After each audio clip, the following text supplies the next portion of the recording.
And there went great multitudes with him, with Jesus, and he turned and said unto them, and Jesus said unto them, If any man come to me and hate not his father and mother and wife and children and brethren and sisters, yea, and his own life also, he cannot be my disciple.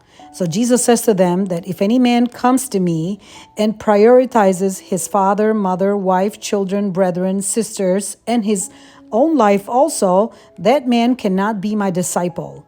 And whosoever does not bear his cross and come after me cannot be my disciple. For which of you intending to build a tower sitteth not down first and counteth the cost, whether he have sufficient to finish it? Lest haply, after he hath laid the foundation and is not able to finish it, all that behold, it began to mock him, saying, This man began to build and was not able to finish it. So in verse 28 through 30, we see that Jesus is teaching that following him requires counting the cost, a deliberate assessment of the sacrifices involved before committing to discipleship. Using a parable of building a tower, Jesus warns that starting without evaluating the necessary self-denial, loyalty, and resources leads to shameful, unfinished work. Or what king going to make war against another king sitteth not down first and consulteth whether he be able with 10,000 to meet him that cometh against him with 20,000? Or else, while the other is yet a great way off, he sendeth an ambassage, a representative, and desireth conditions of peace. So what king is going to make a war against another king and does not sit down and consider whether he would be able to go against this other king having 10,000 soldiers and this other king having 20,000 soldiers? Or else, while this other king with the 20,000 soldiers is far off from the king that wants to go against him, the other king with 20,000 soldiers sends a messenger or representative to tell this king that he wants to make peace and not fight.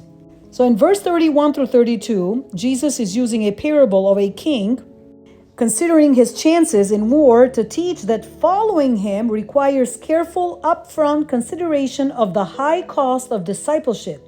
He urges followers to count the cost to ensure they are fully committed, as true discipleship requires prioritizing loyalty to Jesus over family, possessions, and life itself. And Jesus continues to say, So likewise, whosoever he be of you that forsaketh not all that he hath, he cannot be my disciple. So Jesus says, whosoever does not give up all that he has, he cannot be my disciple.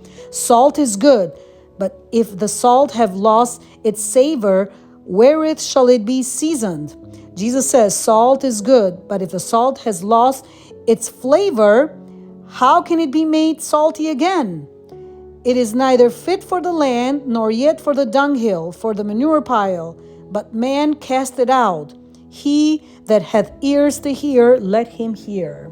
So we see here in verse 34 through 35 that Jesus is using the salt as an analogy or metaphor for the active and sacrificial nature of the true discipleship.